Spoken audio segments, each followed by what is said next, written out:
Now, when Russia invaded Ukraine 5 months ago, as we heard there, Western powers slapped Moscow with sanctions they hoped would hobble its economy.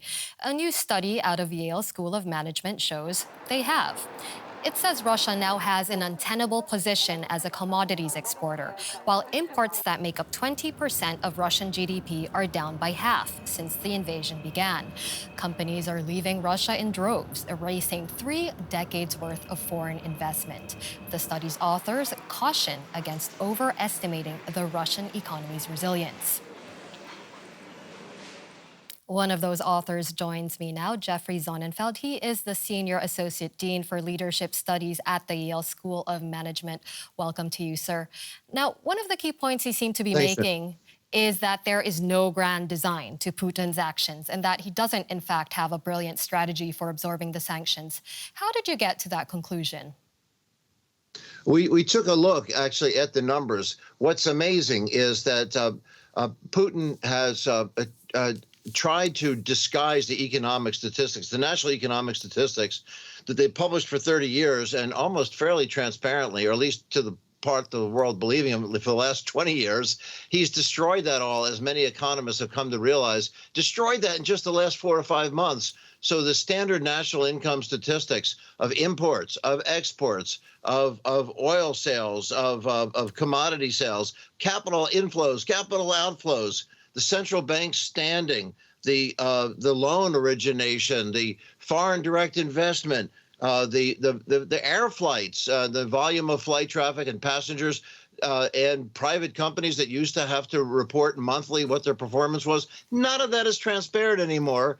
And a lot of naive Western journalists who initially were falling for this, as he's manufacturing new statistics instead of what every other country, including his own, has been putting out there for decades. So clearly he's been hiding something, and it's for very good reason. He's hiding a lot. They have massive unemployment. They have soaring inflation. Their imports have dropped by half. China's not making up for it, and they don't know what to do with their energy, which is so most of their income, thanks to huge miscalculations. Not only did he miscalculate the resolve of the Ukraine people, that instead of falling in 5 days, there they are 5 months later, but the unified Europe, he did not expect that. The world is shocked. Europe is setting a model for the rest of the world in terms of Right. how to stand up to a tyrant.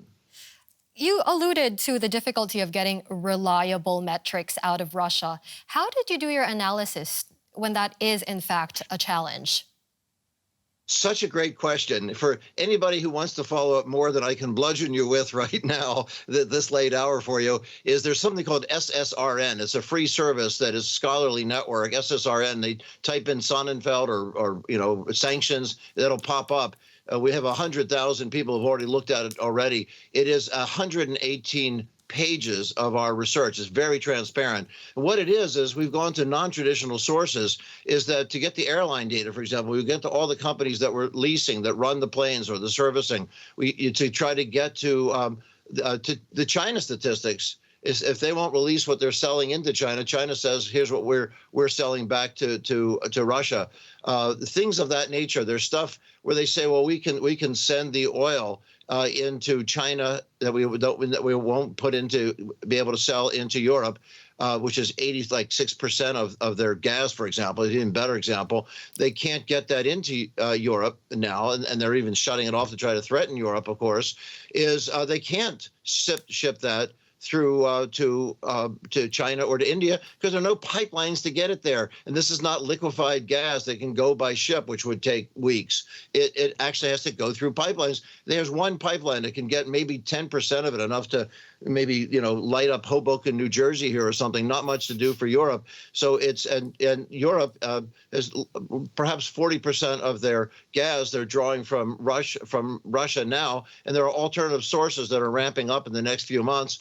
There's nothing they can do with it from Russia on the other side. So all this data is out there. It's just not data that Putin is releasing. For every time, in a global marketplace, there's a buyer and a seller. We have, since they don't have the seller's data, they're holding back. We have the buyer's data, and we can show what's fallen off. So that's what he didn't realize. You can still get Right. this data.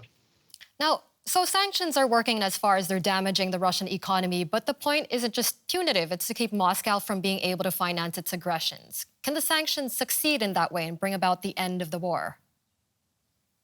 We have seen that all over the world. We saw it bring down, in part, Muammar Gaddafi in Libya. Of course, we've seen it with Nicolae Ceausescu in Romania. We've seen it with Erich Honecker in East Germany, Jaruzelski in Poland. We have seen it all parts of the world, Argentina, Chile, where these, and of course, South Africa, one of the classic examples. That was, by the way, only 200 companies and governmental sanctions. What's very important is you have private company sanctions matched with governmental private company X's matched with governmental sanctions. These companies have pulled out, and we've been working with them, 1,300 companies. Very sorry, That's we're going to have to leave it there. Thank you very much, Jeffrey Sonnenfeld, Senior Associate Dean for Leadership Studies at the Yale School of Management. Thanks so much. Well, now to a man who knows all about Putin's plans. John Sweeney is an investigative reporter and author of Killer in the Kremlin about Putin's regime. Thank you very much for joining us, John.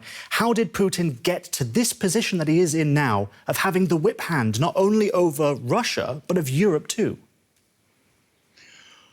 Because of two things. One, Western timidity, and the second, Western greed.